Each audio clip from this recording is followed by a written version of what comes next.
He is a founder and president of Edison House, an international consulting firm. Edison House clients include Hallmark, Bank of America, Verizon Wireless, Rayovac, Citgo, Nissan, United States Navy. Michael has authored Work Hacks and his audio book, Dear Michelangelo, A Father's Life Letters to His Son. He's also a highly rated online speaker coach, coaching masterclass titled Present Like a Pro. A lifetime Rotarian, Michael loves giving back. He enjoys exercise, movies, nonfiction books, and travel. At this time, please welcome back Angelo Caruso.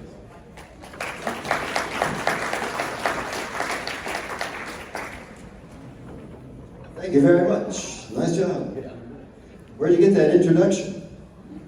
Here. From me. How we doing?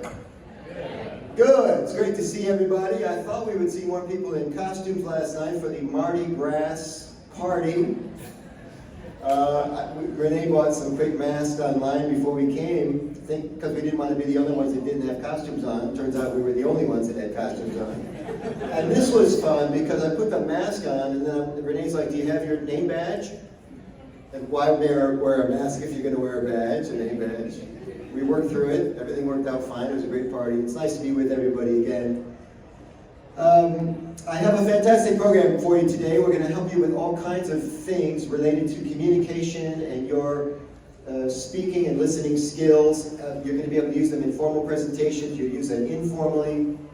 And you're going to double dip, because if I teach you how to be a better communicator at work, and these techniques are effective for you, you're going to try these techniques at home with the family, so you're going to get a double dip. All in favor say aye?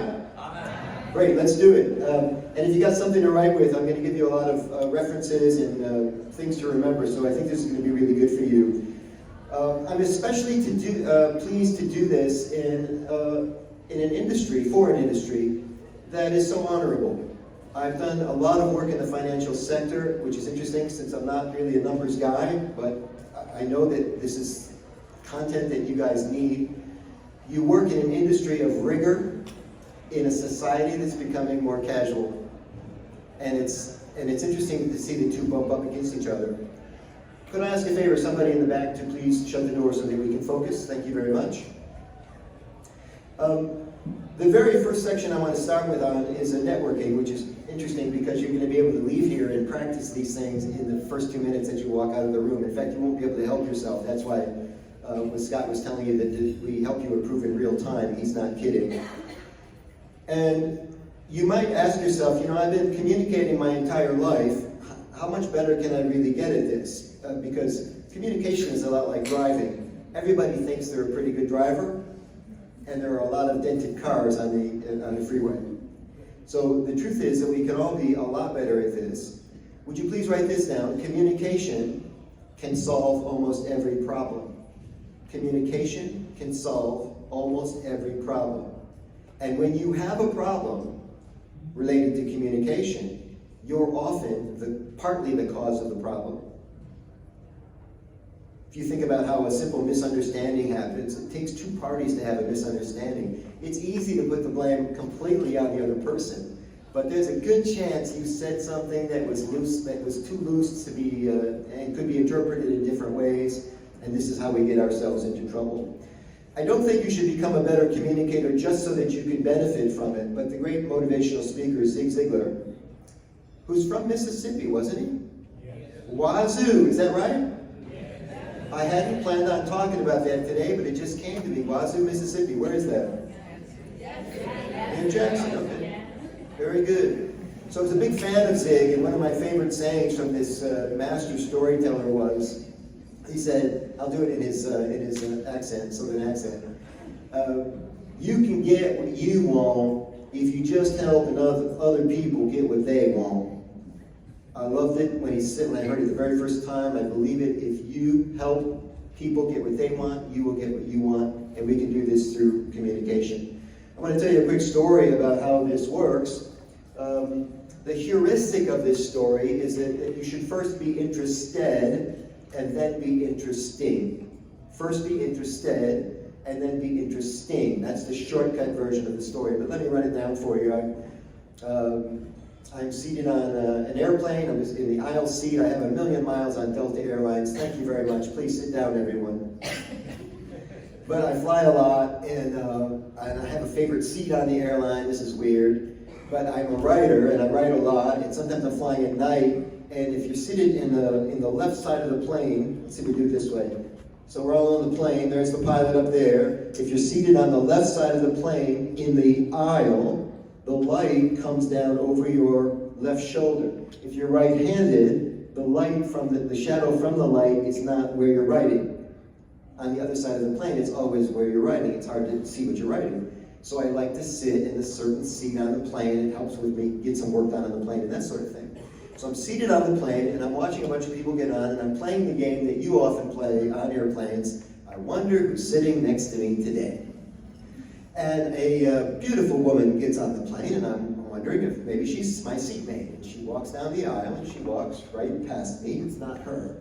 And then a big guy gets on the plane, supersized. And I'm thinking maybe it's him. And he starts to, wander down the aisle, and he walks by me. It's not him either. And then I hear my seatmate before I see him. And the reason I hear him is because he's talking on his cell phone, communication, right? And I don't know why we do this, but we talk louder on cell phones than we do in real life. Now, I used to be super annoyed at this until I realized you can learn a lot of personal information about people just by listening to their calls. And they raise their voice so you can hear everything, right? So he gets to my aisle, and because he's talking to somebody on the phone, he doesn't actually greet me properly, which is the thing to do if you're going to sit next to somebody for 3 hours, right? How are you? Excuse me. Would you mind standing? I'm sitting next to you. He doesn't say any of those things. Instead, he says, he kind of grunts at me, And what's weird is I understand immediately what he wants. He wants me to stand up. So I stand up, and while I'm standing up, he's saying goodbye to a child that does not want to say goodbye to Daddy. He's got an overhead bag that goes up here. He's got a bag that's going to go under his seat. Both bags have the luggage tag with the name of a Michigan manufacturer. We're flying out of Detroit, and I now think I know where this gentleman works. Okay, good to know. He sits down, he's now saying goodbye to a second child that does not want to say goodbye to Daddy. And by the time the airline personnel are ready to close the doors, he's saying goodbye to a third child who is screaming into the phone so loudly I can hear the kid from my seat. And then a really interesting, terrible thing happens. The flight attendant comes over to him and says that he must hang up on the child that's crying because the plane's ready to take off. And he says to this kid on the phone, he says, I'm sorry, honey, Daddy's got to go. Daddy's got to go. And the kid's crying, and he has to hang up on the kid. It's a terrible situation. And he finally does, and then he sighs as if the weight of the world is leaving his shoulders. And I turned to him and I said, Daddy's leaving home, huh? And he said, oh, you were listening. And I said, how could I not?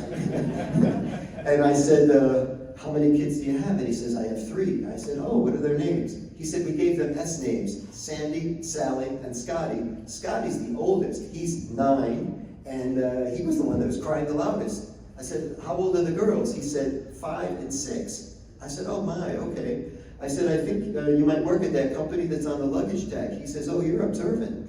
I said, I'm just paying attention, yeah. He said, yeah, I work at that company. I said, well, you're flying for work right now? He said, yeah. I said, how often do you fly? He says, 17, 18 days a month. I said, oh my gosh, well, 3 kids. I said, what do you do at work that you have to travel so much? He says, I'm a sales manager. And I said, yeah, but sales managers can work from home. Sales managers can work from anywhere. What's the deal? He said, well, I have to get out into the field to make sure my people are working a full day. And then he got a very strange expression on his face, the kind of expression where people suddenly realize what might be happening. He's realized that he's told a total stranger all this very personal information. I mean, think about this. I now know where he works, what he does for a living. I know his biggest problem at work. I even know the names and ages of his kids, and I know how often he travels. This is not the kind of stuff you just give up every day, right? And he looks at me and he goes, I'm sorry, I didn't get your name. He's got to make up for some lost ground, right? And I turned to him and I put my hand out first because I know the person who reaches out first has influence in any conversation, any interaction. I hold out my hand and I said, my name's Michael Angelo Caruso. He says, Michael Angelo Caruso. He says, that's quite a name. I said, I know. He said, what do you do for a living? I said, well, I help sales managers get their teams to work a full day.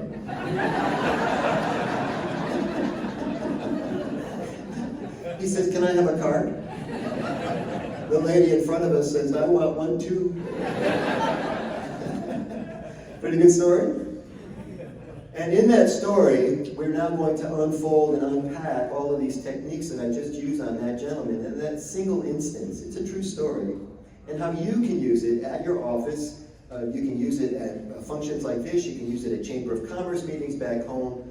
And it's a fantastic way to button up relationships and actually speed up relationships. Now, that's certainly important from a social aspect, that you would have more friends sooner. But what does it mean from a rainmaking point of view? What if you could onboard clients that much sooner because your communication skills move from good to elite? This is the space that we're in right now and what I want to talk about with you. So let's, as I promised, let's talk about networking. I gave you a little microcosm of networking on airplanes. Somebody might not think of it that way. I'm networking on the plane with the person I'm sitting next to, but that's exactly what it was. And how we can improve networking for you today, right now. So let's talk about two basic kinds of networking. If you're taking notes, let's do in person and let's do online. They're both very important these days, I think you would agree. So in person, this is called the reach out, and it's aptly named because I mentioned earlier, the first person who reaches out has influence in any interaction. Now think about how this works. Anybody like to dance? It's like dancing, actually. So when I held out my hand first, what's the other guy going to do? Anybody? Hello? He's going to hold out his hand first, right? Then I'm going to say, my name's Michael. What's he probably going to say? My name's such and such. I'm going to say, I'm from Michigan. He's going to say, I'm from whatever. It's a dance, and I'm leading the dance. So if I don't start the dance, there ain't no dance. The person on the plane sits there quietly and pretends you don't exist for 3 hours, which, by the way, can be a very pleasant flight. But you don't make friends that way. So I do this stuff just for practice. And of course I teach people how to do it, and I want you to get better at it. You could do a better job than you did last night at the Mardi Gras party. And we're going to get to that in just a second. So it starts with that reach out and what I call the perfect handshake. Now the perfect handshake involves the web of the hand. It's that distance here between the first finger and the thumb.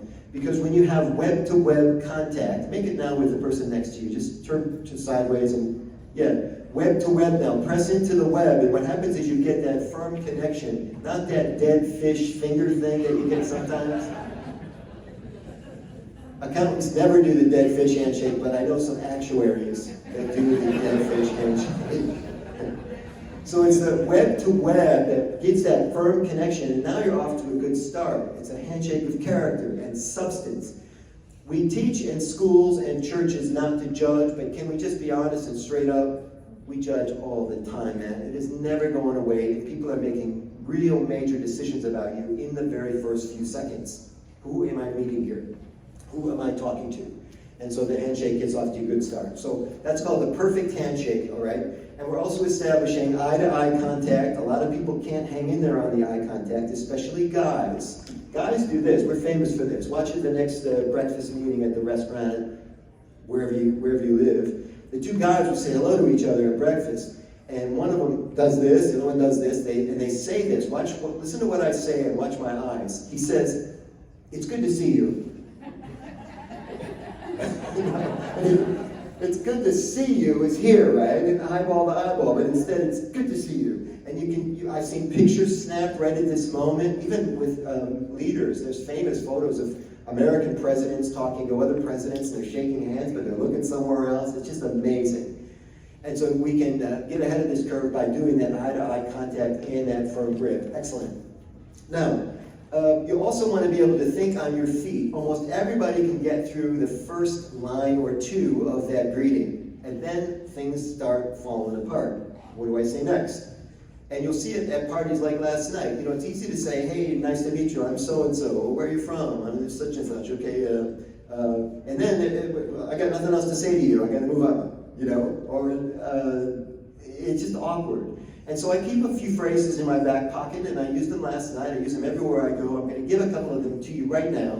And it makes the thing go so much smoother. How many of you speak a foreign language? Nobody. Fantastic. Seriously. First time ever, 2,000 talks I've done, nobody in the room, I can't really see all the hands, but. So the way it works is if you speak a little bit of Spanish, and you might say to somebody, hola, right? It's H-O-L-A, hola. And then the other person, presumably Hispanic or of Spanish origin, says they smile big, or you might speak Spanish, and everybody loves this, right? When you speak their language.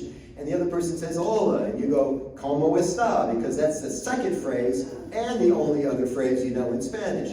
¿Cómo está? And then the other person goes, you know, and you go, un poquito, right? Because you can't hang. But what if you could hang another phrase or two? And that's what it's like in conversational improv. When, and here are some of the phrases I use. I might say something like, well, you look great tonight. Now, how do I know? I'm just meeting the person for the first time, but my instant impression is, you look great tonight. And guess what? People will sign for that. They love to hear it, so it's a great line. You look great tonight. Another thing I like to say is, where are you from? Particularly good here because everybody's from a different place. I might say, what firm do you work at? And I might say, what is your position at the firm? What do you do there? And then the person talks about being a partner or, whatever else they might do at that particular company. So there's always this little small town thing, small talk thing that can keep the roll going. We talk about the flight. How was your flight? I just saw a gentleman in the bathroom. I said, when are you leaving out? Right? I don't care.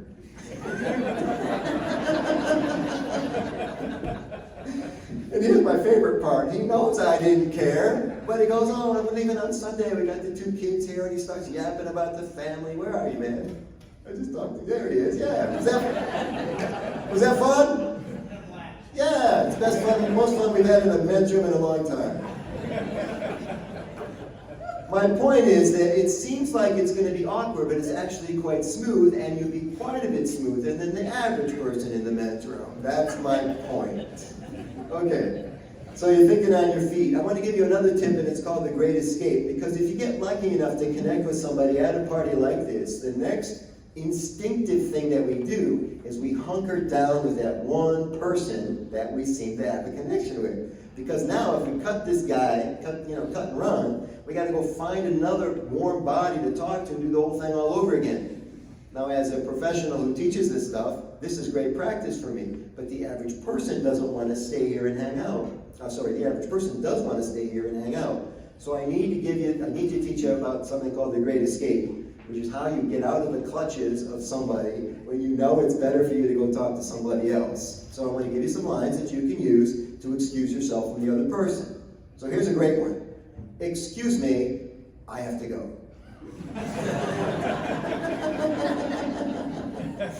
And it sounds abrupt. In sales, it's called the right angle close, because you're talking and then all of a sudden you just make a suggestion that didn't seem like it was timely. Excuse me, I have to go. But the other person goes, okay, and then just let you go. It's fine. Another thing, you can use humor. I've done this a lot. I'll have a completely full drink, and I'll say to the person, excuse me, I'm going to go get another drink. And they never say anything. They just go, okay. And sometimes I even ask them, can I bring you something? What's the default answer? No, of course not. They've got a drink too, right? And then my favorite, which is, would you excuse me, I see someone over there who's more interesting than you. So there's lots of ways to get away. My favorite, of course, on a serious note is, would you excuse me, I'm your keynote speaker tomorrow morning, and I want to meet a bunch of people tonight so I can learn a little bit more about you. And they go, oh, wow, I was just talking to the keynote speaker. Oh, of course, yeah, a totally legitimate reason to leave me and go talk to other people, because you got to gather some intel. So it works out just great. And that's the Great Escape. Now, one other thing in networking that people are terrible at, and do we have any vendors here from the hallway? Anybody come in? Any? Okay. You know why? Because they're on break right now. But the vendors, and I know this because I worked in the telecommunication industry for a while. We did a lot of trade shows and do booth duty. And we work really hard to get people into the booth, and we work really hard to get their contact information, business card back then almost exclusively, and then we were terrible at the FU. Follow-up, what? We were terrible at the follow-up. So we've got this big stack of business cards, and we don't follow up with them. And you got to do that if you want to cultivate a network. If your whole thing is to be at the Chamber of Commerce to prospect future clients, you got to follow up with them, because they're not likely to follow up with you. So you have to have a system for this. And I've developed a real discipline, and I know some of you have this too. It is discipline, where you leave an event like this and you reach out to people. And the first message is never to sell them. It's never to say, we need new clients at our firm. Would you come in? Or, I've got a presentation I want to show you. No. It was wonderful to chat with you at the Chamber of Commerce function. Always nice, no business. And sometimes I'll add, okay if we keep in touch. And what do you think 98% of the people say? Of course. And I do. We find ways to keep in touch. So it's the same, by the way, we're moving now into online connections, social media, email, that sort of thing. More and more of it with people working from home. And it used to be, and I know it's in flux in the accounting world, so you're gonna have to give me some tips on what you're allowed to do and what you're not allowed to do. There was a time when you couldn't even text in accounting, and now you can. But with social media posting, for example, are you able to do Facebook accounts in the accounting trade? Yes or no? Yes. But you can't mention anything about being in the accounting trade, am I right? Just general stuff, yeah. And you certainly can't solicit, you certainly can't promote your business in the way that a lot of companies promote their businesses. So I understand this. My point is, if you truly are representing yourself, you can put yourself out there as a human being, a person with integrity and standards and honor and a code. And then they understand eventually, because you're a CPA, you must be that person at work too. But most people do not do this on Facebook. They don't market themselves as a personal entity. And you should. It's your brand. It's reputation management. And it's super important. So it's something that you can get into if you care to. Now there are two pieces on social that you can impact immediately. One is awareness and the other is engagement. Awareness is two pieces, frequency and quality of the post. Frequency and quality for awareness. And engagement are two things, tags and questions. So I know you know what frequency and quality posts are. Let's talk about engagement. Tags are when you would tag other people. Now I've recently been doing this. I would tag satisfied clients that I have in a Facebook post and thank them for being great clients. I do this for two reasons. One is it's the right thing to do. And by the way, I do this privately with them too, but I also do it publicly. This is that reputation management piece. I thank them publicly for being great clients, and I tag them, which means my post shows up where else? On their feed, that's exactly right. And now, because they've been tagged, they're obligated to say something like, thank you, or if they kick in with the law of reciprocity, they might say something nice about my services. They don't have to, and that's not why I do it, but they often do. And if you're trying to build your practice and build your book of business, this is a fantastic way to do it. So you're using frequency and the quality of the post, tags and questions to increase engagement. The questions is simply you would ask questions, and you're seeing some of the thought leaders in this doing this now. They seem like odd questions. The question would come from some, quasi-famous person like Simon Sinek, for example, and Simon would post on his page, he would say, where is your next vacation? Now why in the hell is Simon Sinek asking everybody that follows him where they want to go on vacation next? Can anybody guess? Did I hear something? That may be true. He wants to tell you where he's going on vacation, but the immediate answer is a little bit more practical in terms of the algorithm. He wants a bunch of people to answer him so the algorithm kicks on for his feed. He doesn't care who it is or what the answer is. He's never going to answer everybody, but he wants a bunch of people answering him. And so nobody knows the secret to algorithms. That's why they're algorithms, but this is the general thinking on this right now, that you want to get a bunch of people to kick in responses. Okay, while we're doing networking in person, I want to cover something called body language, the body positions they're called, and I need 7 volunteers to help me with this. Would you meet me down here in the middle of the floor? If you come up, I'll promote your business. Come on, 7 people. So now we've covered what are called verbal signals and nonverbal signals. These are nonverbals, body language, reading people.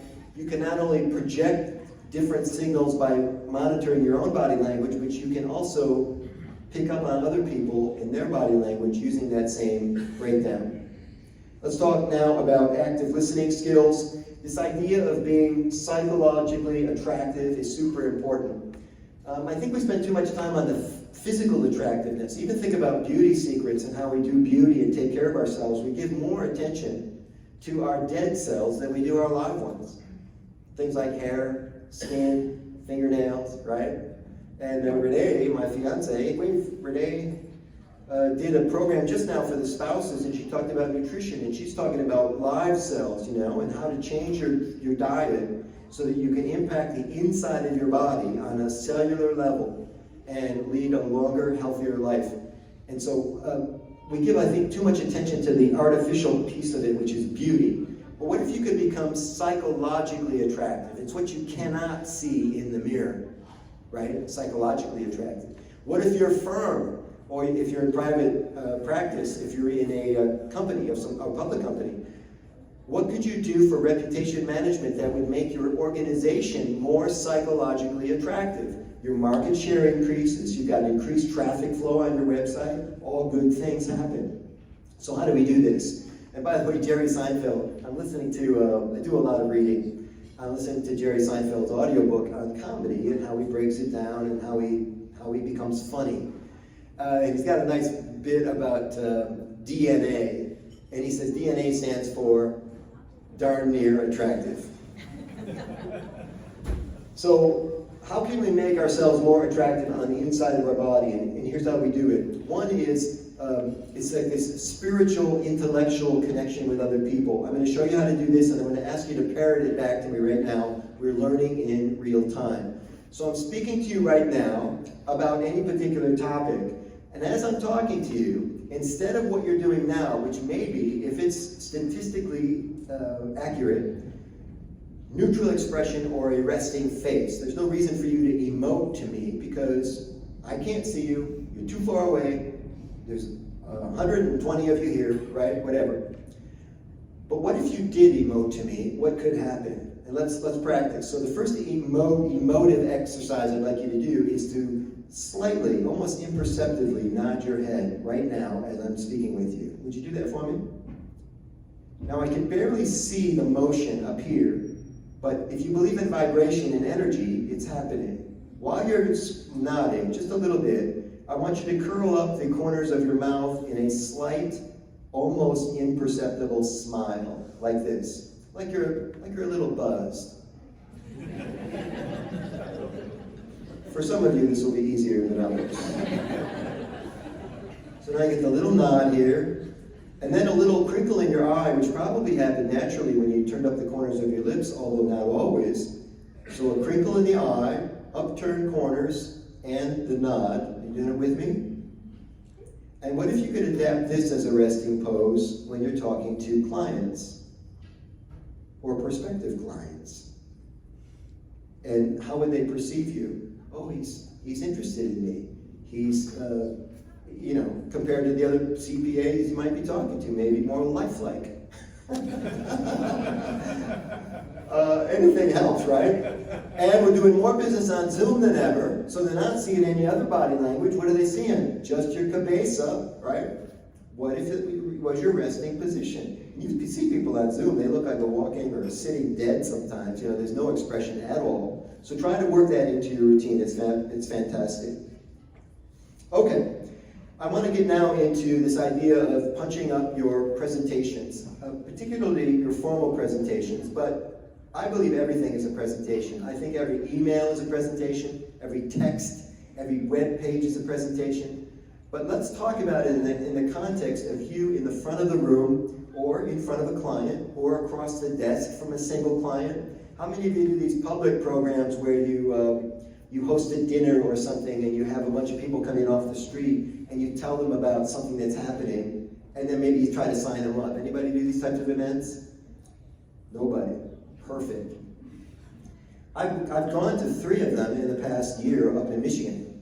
And they're terrible marketing ideas. I'm actually kind of glad you don't do them. The ones we went to, the accountant, the CPA firm, the deal was that they would buy everybody that attended, and they don't know how many are going to attend, they just send out the invitation, a steak dinner. But they have you prisoner for that hour and a half, and then you're going to get a presentation and a pitch. So it's a steak, presentation, and a pitch. And people go to suffer through the pitch so they get the free dinner. This is the kind of people you get at these things. And the problem is, two problems. One is there was no FU. There was no follow-up by him on the event. But a bigger problem than that was the presentation was terrible. I told him afterward, I didn't think you need to buy him a steak dinner to do this. So let's talk about how to make this unflat and lifelike, and something that would be better for everybody. And then if you're interested, we can even talk about how to get you in front of more people. I know you eventually have to close your clients one at a time because of the personal nature of the content. I know you don't onboard people talking about personal things about their money with a bunch of people in the room. It has to be one-on-one. But what if you could fill the pipeline by doing talks in front of 20 people or more and speed up that pipeline, fill it up, so that, because we know it's a numbers game, and then you'd be onboarding more people. That'd be pretty cool. So let's talk about how to punch this up. So simply put, let's talk about the beginning, the middle, and the end of your presentation. Any presentation. Here we go. In the very first part of the presentation, when you first meet somebody, they come to your office, you're going to meet them at Starbucks, whatever it is, even a public little program like this one, you must build rapport in the first few minutes. That's that awkward, social, find a foothold for some common ground kind of a thing that we all think we do pretty well, but a lot of people bumble. That's the rapport piece. It has to happen. And I gave you some lines that you can use to kind of grease that and get it going a little bit earlier. The second thing I want to tell you about the beginning of the presentation is to do this thing that I've invented. It's called the reverse presentation. Probably the best thing you're going to hear from me today. The reverse presentation. Here's how it works. You think that if you're getting together to present to another person, that after the rapport and the greeting, you've got the green light to do your thing. That's how most people roll. Okay, we're here so that I can show you my presentation. It's now time for me to show you my presentation. Let me press PowerPoint slide 1.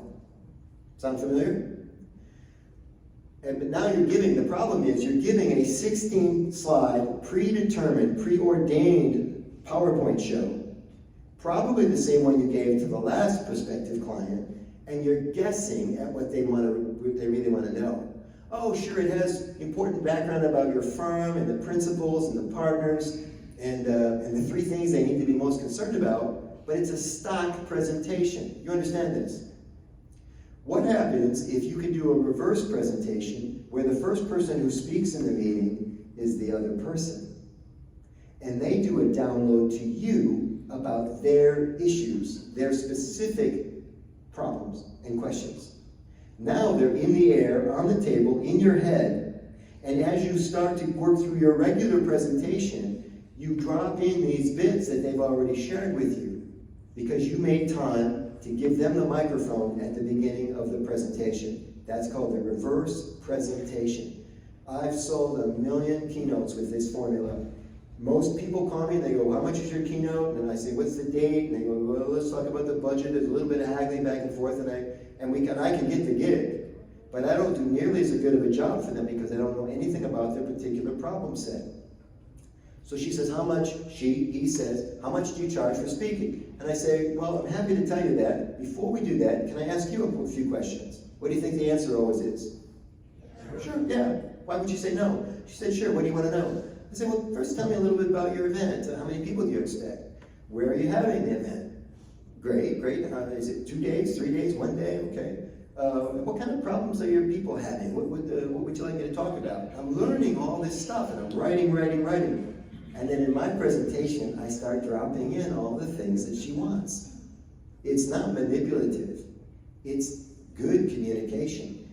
She tells me what she wants, and then I tell her I'm going to give it to her. And you can't do it by guessing. One of the best books I ever read on selling is called Let's Get Real or Let's Not Play by Mahan Khalsa. And in the book, I did the audiobook, he says, no guessing, no guessing. He said it just like that. And I read this over 20 years ago, and to this day, this is how I roll when I'm getting to know prospective clients. You can do the same. Okay, this is a QR code for a free Facebook group with presentation tips. Now, some of them are for like formal presentations, but some are just communication tips. And if you like the way I roll and you're liking some of these sound bites that you're getting, this is a great way to get them. You're going to get dripped, you know what that means, right? Little these blips once in a while. And you can quit the group anytime. So there's the first freebie that I want to share with you. While we're processing the QR, and I owed you some techniques for the middle and the end of the presentation. So in the middle of the presentation, write this down. You're doing something called trial closes. You're doing anchors, and you're doing anything you can to make sure that you're still on the trail with the other person. Have you ever booked an hour session with a prospective client, an hour, and then they decide not to do business with you? They don't engage you as a firm. And you think to yourself, well, I can't win them all, and maybe they'll come to me another time, right? And then you feel better when you say those kinds of things. But wouldn't you rather not waste the hour? So what you do with trial closes and these anchors is you make sure you're on the trail for the entire hour, because if you're not on the trail, you can dismiss the person from the meeting. Let's say you find out within 30 minutes you're not a good fit. You put that 30 minutes back into your day and put it to good use. Don't default to that 60-minute segment just because iPhone told you had to. So you say, well, we booked at the beginning, you say, we booked an hour, but if we don't need the hour, that's fine. Okay, that's called a pre-call. And now they know it could be over in 30 minutes. And if it's not a good fit, man, if you can't serve these people, do them a favor, do yourself a favor, and dismiss them. Maybe even refer them to somebody that can do a good, better job for them. But you do not have to hang out for the whole hour. This is time management 101. And then for the end of the presentation, you must protect the close. Please write that down. The end of the presentation is where you're getting ready to onboard them. They've said yes to almost everything you've suggested. Looks like they're going to be your new client. But you have some things you need to do with them at the end of that presentation. Do not box yourself out of that time. So protect the close. In my particular keynote situation, I want to close by minute 45 in a 60-minute meeting. Because if I don't do it by minute 45, I have to meet longer than an hour. And I don't have permission from them to do that. They may have to leave at the 60 minutes mark. So if I delay it, and then I get excited now, oh, it looks like they want to hire me, it's time to close. And they go, oh, I gotta go, I got another meeting. And now I have to schedule another meeting. We have to microwave everything we talked about last time to close, you see? So it's called protecting the close, whatever it is that you want them to do. By the way, write this down, every presentation has a CTA, call to action. There's no need to meet with anybody if you're not going to ask them to do something. Bring you paperwork. Talk about signing up to a new service that your firm offers, right? There's always a reason to meet, so protect that reason, that what the French call raison d'etre. But I want to give away a couple of books. The first one I want to give away is the Work Hacks book. We're going to do this in a business card drawing. If you don't have a business card, just give me your email, that would be fine. This is called Work Hacks, and it's what's called a perfect bound book. And I did this on purpose. If you open up to any printer spread, this is called the printer spread, any page here. And I happen to open just now to Time Hacks. If I open up here, how to spot a liar, right? These are work hacks to save you time and trouble. They're all pre-approved by your boss. And it's a fantastic collection. The second book I want to give away is called Little Ideas with Big Results. Same concept here. On the left side of the page is the aphorism. On the right side is a vignette that explains the aphorism. People don't like to take orders, they like to take part. Isn't that true? Normally $40 online. I'm going to do them today for $26. And if you'd like to be part of it, quietly get out your business card and pass them to the center aisle. We'll have people, do we have people from the conference here that can come pick them up? Can I see a hand? Oh, thank you very much. And we'll do the drawing here at the end of my session in just a few minutes.